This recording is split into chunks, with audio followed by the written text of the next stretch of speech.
নমস্কার সম্মানীয় দর্শক মণ্ডলী। একটু আগেই পশ্চিমবঙ্গের এসআইআর নিয়ে একটা বড় খবর ব্রেক হয়েছে। আপনারা জানেন যে 11ই December SIR enumeration form fill আপের ফর্ম জমা দেওয়ার সাবমিট করার লাস্ট ডেট এবং 16ই ডিসেম্বর ড্রাফট ভোটার লিস্ট খসড়া ভোটার তালিকা প্রকাশ হচ্ছে। আর সেই দিন থেকে 16ই ডিসেম্বর থেকেই হিয়ারিং শুরু হচ্ছে।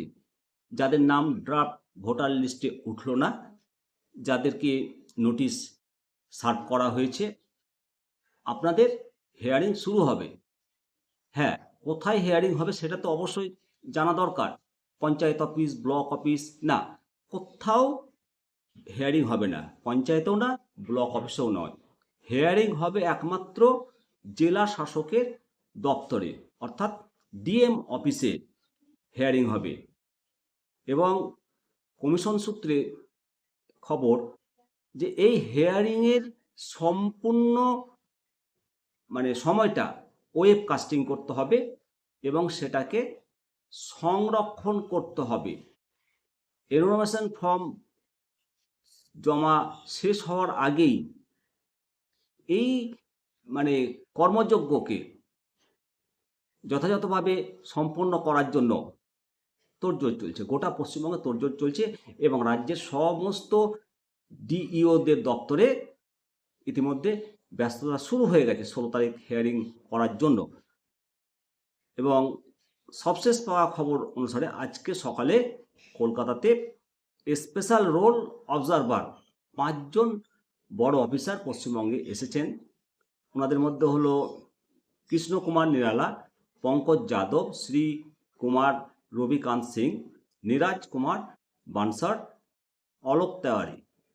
এনারা মূলত এসআইআর ফর্ম জমা পড়ার পর ফর্মগুলো ভেরিফিকেশন, প্রত্যেকটা ভোটার যাদের ড্রাফট রোলে নাম ওঠেনি তাদের নোটিশ জারি করা, গণনা করা এবং চূড়ান্ত ভোটার তালিকা প্রকাশের প্রত্যেকটি ধাপ ওনারাই তদারকি করবেন।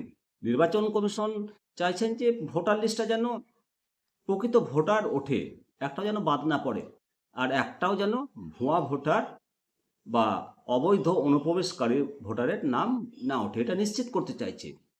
এবং বিএলও অফিসারগঞ্জ যে সমস্ত ফর্ম ফিল আপগুলো তারা সাবমিট করেছেন তারাও নিখুঁতভাবে করুক, এটা কমিশন নিশ্চিত করতে চাইছে। কোনো প্রকার ঢিলেমি বা ফাঁকিবাজি বরদাস্ত করা হবে না।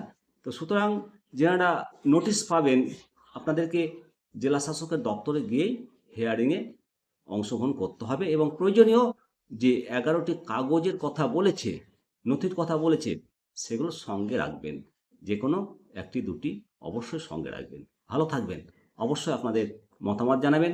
পরবর্তী আপডেট পাওয়ার জন্য চ্যানেলটিকে সাবস্ক্রাইব করবেন। আর হ্যাঁ, অবশ্যই শেয়ার করুন, আপনার বন্ধুবান্ধবদের কাজে লাগবে। জয় হিন্দ, জয় ভারত।